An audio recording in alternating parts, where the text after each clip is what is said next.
Bienvenue sur la première péniche écolo. Venez avec moi, je vais vous expliquer.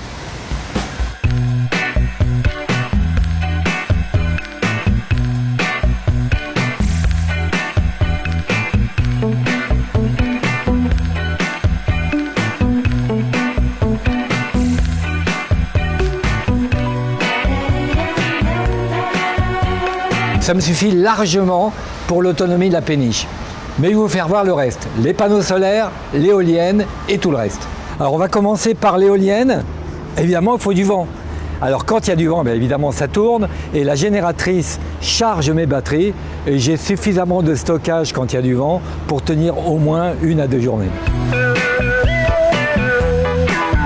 12 mètres carrés de panneaux solaires suffisent pour m'alimenter quasiment toute la péniche. Alors, comme il n'y a pas de vent tout le temps et qu'il n'y a pas de soleil tout le temps, il faut alterner entre les énergies qu'on nous offre. 2 types de pompes à chaleur. Une pompe à chaleur air-air, air-eau, et je récupère l'eau de la Seine pour récupérer les calories. C'est très économique, il ne devrait plus y avoir de chaudière à fioul.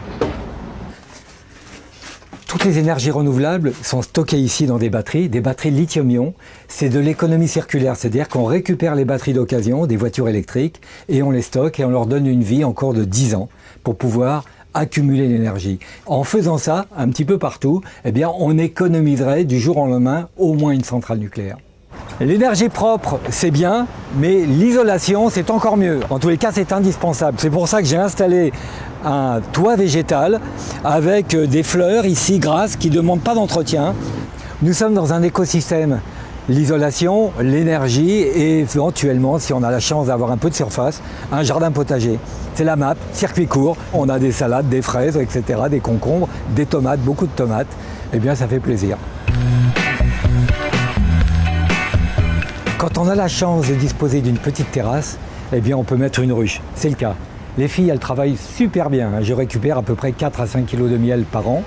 Et elles vont butiner là au jardin des Tuileries, en face à l'Assemblée nationale. Et moi, ce qui m'impressionne en tant qu'aviateur, c'est qu'elles sont capables d'emmagasiner en pollen leur propre poids. On n'est pas près d'y arriver dans l'aviation. L'eau de pluie est récupéré pour alimenter le toit végétal, le jardin potager et le mur végétal à travers une petite pompe électrique alimentée par les énergies renouvelables. Et l'eau de la Seine est filtrée pour alimenter en eau ménagère la péniche. Et puis l'eau potable, eh bien, elle vient tout simplement de la ville. Notre envie sur cette péniche est de rendre crédible l'écologie. Et puis c'est un laboratoire permanent, parce que les éoliennes ont fait beaucoup de progrès par exemple, donc on passera à des éoliennes à axe vertical, et puis on va fabriquer de l'hydrogène, et puis on va stocker l'hydrogène qui est le meilleur moyen de stocker l'énergie, et tout ça fait que ça progresse tous les jours, et ce laboratoire flottant, il peut donner des idées à d'autres.